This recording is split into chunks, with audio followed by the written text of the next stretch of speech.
Hello and welcome, Inspired Podcast community. This is your new episode. My name is Caroline, and my today's guest is Candice Thomas. And I hope I pronounced your name right. How are you doing today? Oh, I'm well, and you announced it just right. Thank you so much. Thank you for being here with me, and I would love to introduce you to the audience. So, you are the author of Your Vitality Personality. You are an award winning holistic health professional, Enneagram researcher, and international speaker with degrees in molecular and cellular biology and acupuncture. You are also certified in Enneagram and quantum healing hypnosis. You are dedicated to exploring consciousness and the source of vitality. Once again, welcome to the Inspired Podcast, Candice Thomas. Thank you. Thank you very much. I'm blessed by your presence. And my first question is, how does the Enneagram framework connect with your understanding of vitality and holistic health? Yes, I find that it's extremely significant. The personality types are actually nine. There are nine personality types according to the Enneagram, which means there are nine different templates for your ego. Personality type is actually includes a flavor of ego that is specific to your personality type. And so the ego is really in charge of all that mental chatter that's happening in our mind. So there's nine different kinds of chatter that we might be experiencing, and that drives us. Those are our beliefs about what is attractive and good for us, or no, I don't want to do that, or here's what I care about, but I totally don't care about that.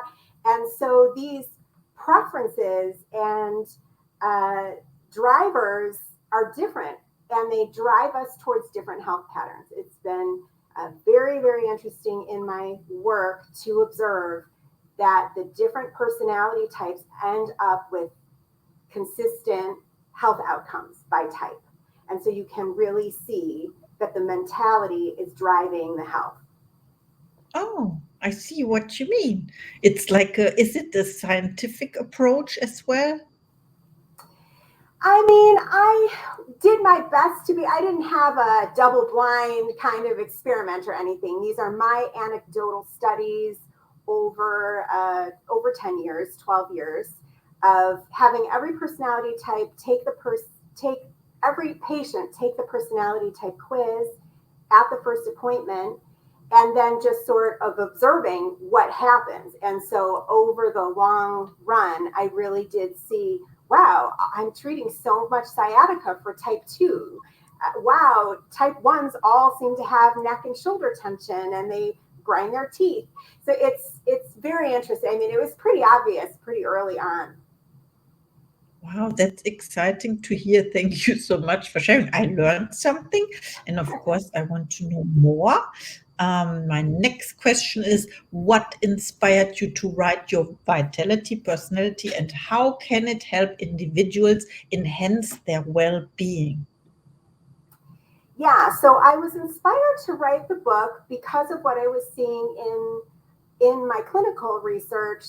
Also, I found that the way I wanted to describe how the personality type works to my patients was quite a bit different than I've seen written before. I've been in spiritual study for many years, not religious, but just connecting with my own higher self. And I really learned that the connection to the higher self is what shifts you out of those ego programs and kind of gives you the heart, gives you the energy to break free of these patterns and make new choices. And that is not something I've ever seen talked about in the Enneagram before. And so I was inspired to create a system of my own for teaching the Enneagram that included more spiritual teachings and more specific directions on what you should be watching out for in your personality type, and what are the methods to shift it, and what are the new beliefs that would serve you better than the ego drivers. So that is why I felt compelled to write the book. I understand. And yeah, I understand what you mean. And how would you describe the higher self in general? And how can one make sure to not fall back in the ego that doesn't serve you? Yeah, it's very natural to fall back. That's sort of the game we play all day, you know. So a lot of people may be familiar with the concept of high vibration versus low vibration. And that really has to do with what is your baseline for your thoughts, which then produce the baseline for your feelings.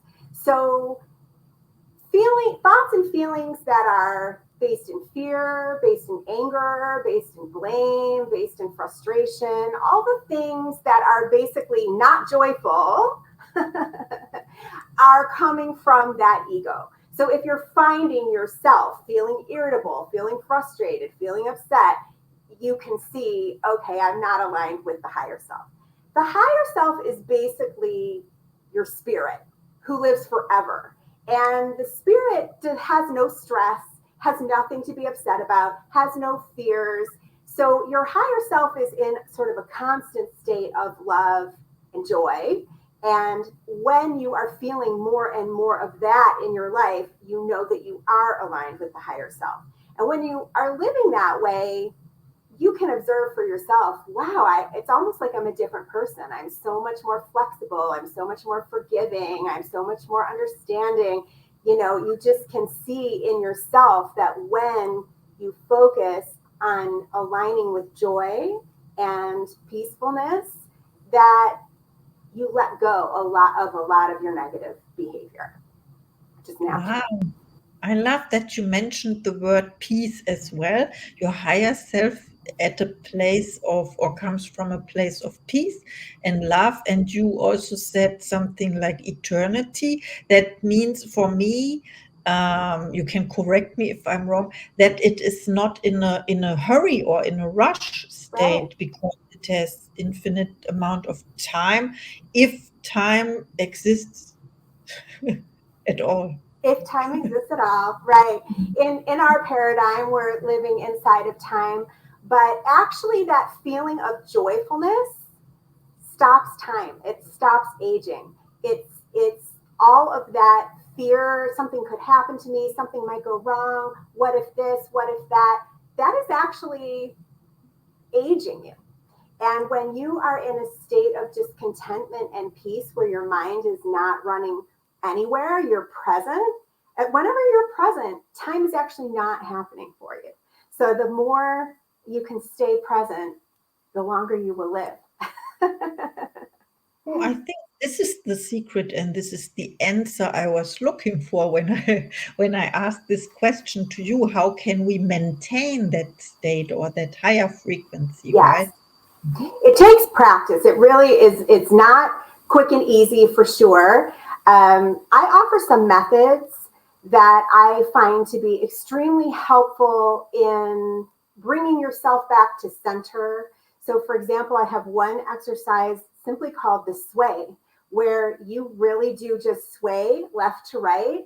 You want to let everything get soft. Like I can feel right now how tight my shoulders are just as I'm practicing that. So I'm going to lean more into it. And you really want the spine to have sort of an S shape happening all the way down, because that is actually calming down your nervous system. When we get into our thoughts and we get into the chatter, our nervous system starts reacting to the stressful thoughts that we're thinking. So dropping your attention out of the mind and into the chest, this silences the mind and brings an immediate sense of peace. If you just imagine maybe holding a globe in there and with your energy and swaying, this actually silences the mind and quiets the nervous system and relaxes all of the muscles all at the same time. And it quickly aligns you, mind, body, heart, at once, just in a couple of minutes. So that's a real quick way to bring yourself back to center if you see that you're getting off track. And then also, we need some skills around learning how to fully process and release our feelings, because often the thoughts that are chattering at us are unresolved feelings, feelings we don't have peace about. There's something somebody said to us, and now I've got 10 different ways I should have retorted, and my mind is bugging me. So I also teach methods for pulling your feelings into your heart. You say, I love and accept the part of me who is feeling frustrated right now. I love and accept the part of me who is at peace right now. I love and accept the part of me who thinks there is no solution to this problem. I love and accept the part of me who knows there is a solution to this problem. And just sort of quieting, de-investing inside the story that you're in, pulling yourself back into the observer role and seeing, oh, here I am in the middle of a story and I've got all this chatter going on. You need to stop buying in and being sure that you're right and other people are wrong and yada, yada, yada. You want to kind of stick a pin in that whole story and notice. Look at me. Look at what my thoughts are doing. Look at the emotions I'm spinning up in myself. I'm going to pull all of this energetically into my heart. The heart is sort of like a melting pot, just melts it all down, takes the emotional charge off. And again, that brings you back into a peaceful state where now you're able to realign with your higher self. Wow, I love what you explained. It's in the word de-investing, right? So it is like integrating or bringing back the pieces we separated from us. Correct. Right. Yeah. We're always spinning stories. The law of attraction teaches us that we create our reality from the mind. Well, the ego is in your mind. Your soul is in your heart. Your spirit is in your heart. So you can gain ability to drop out the mind, get the focus out of the mind and into the heart. And this just silences everything and reminds you, I don't have to buy into any of this. This is something I'm creating this reality. And now I've decided I'd like to create a different reality and just not getting upset, not taking anything personally. Yes, that's so true. Thank you for reminding me. And I love this analogy. You talked about the heart before, like melting it down, or I would say absorbing as well. Or Yeah, I myself like to picture a golden sun in there, bright like the sun and kind of churning with energy.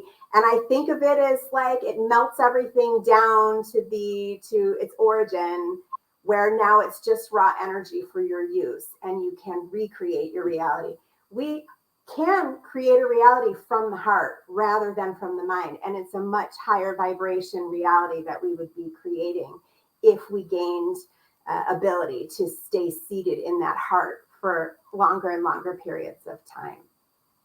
wow, I love that. So it is like an ice block. Maybe you talked about blocking, something is blocked, unblocking. Maybe once I heard that illness or diseases are like blocked energy in the body. I don't know what you think about that. I would very much agree. And I think that is why there are these health patterns, because if I'm a type 1 personality type, I think everything should be just so. I think everything should be in order and that I am the best judge of what that order looks like and I am in charge of how it all should go. Except that, guess what? Nobody behaves themselves. It's always going crazy again. I can't get any of it to hold still. And so I'm in a state of frustration much of my day, every day. So frustration bogs down the liver. That creates constriction at the diaphragm. And what I see with the type 1s is that they hold their breath a lot and they're really not allowing their energy to descend down into the belly. So they're creating a lot of pressure up in the neck and shoulders. Plus they grit their teeth a lot in frustration. And so they are the ones creating this energy block in their own body of I'm clamping down from the top with my jaw. I'm clamping from the bottom with my diaphragm. I'm creating an enormous amount of pressure right through here. And I have TMJ and I can't turn my head fully. It's so you can really see how the emotions affect specific areas of the body based on which emotion they are. Oh, I understand. Yes, there was how you call it, physicist or so? Someone? Not, no, it's not that physiologist or so. Oh, Someone who does massage or so. And then she said to me that she can feel the tension in the body or where the blockages are, and then she Yes. can help. Yeah. Mhm. I've been following the work of another author, Eileen McCusick, who has been she works with sound therapy, and she found that she can map your biofield using sound and can specifically find emotions lodged in particular locations in the biofield, and that they're always the same emotion in that spot. So she's doing very similar work to me using sound, but she's finding the same thing, that these emotions locate in specific spots in the body. And so if you have a problem area, it's trying to tell you something specific. It's reflecting back to you that you have some unconscious thoughts and feelings going on that need clearing. Oh, yes, absolutely. Thank you so much for pointing this out. I heard about sound therapy as well, and also about that. You talked about the law of attraction, that it's the body is the last, how can I say this? The last place where it manifests, right? Well, it's probably been slowly manifesting. We probably ignored a lot of the smaller symptoms for a while. But ultimately, yes, the body is trying to get your attention. And by the time you've got a serious pattern going on, it has been happening over time for quite a long time. By the time you're getting alarm bells, it's probably been going on for years, you know? Yes, absolutely. We have to pay attention what the body wants to tell us. And I have a last question for you. With your diverse background in science and holistic healing, how do you integrate these fields to support personal growth and vitality? Oh, thank you for that great question. Well, I've really tried to create an adaptable, customized approach to each person. So when I'm meeting somebody for the first time, we have a very intensive interview, and I get a sense not only of the health history, and I assess what their health is doing currently, but I'm also learning about their personality type. Why do they relate to that personality type? Immediately, there are stories that come out that are examples of why I know I'm this type. And you get right into the heart of what's going on. So for one person, I might say, okay, this is definitely stress related, and your tongue is showing me that you have food sensitivities. So let's do a blood test to find out what your food sensitivities are. And let me teach you about your personality type. And let me give you an acupuncture treatment. And I'm going to teach you a meditation I want you to do at home. So I'm picking what in my toolkit is ideal for this scenario. So it varies quite a lot from person to person.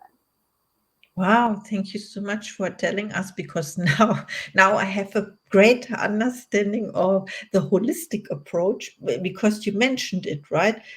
Acupuncture and then the meditation, and it all makes sense. It's individual, Yeah. the solution you offer. And now I would like to know, of course, where we can find you when people want to reach out to you and connect. Oh, thank you very much. You can find me at yourvitalitypersonality.com. That's amazing. Thank you so much for our interview. Please reach out to Candice. She's amazing. She helps, and I learned so much today. Now is time for your final thoughts to the audience, please. Oh, thank you. Just to follow your joy every day. That is your quickest and most direct path to the life you really want. Focusing on what's not going right, what you're afraid might happen, what you don't want to happen. That's the ego mind taking you away from being present. And just finding what makes you happy and doing that is your most direct course to health and happiness. Thank you so much. This was great. Thank you very much. And see you in the next episode.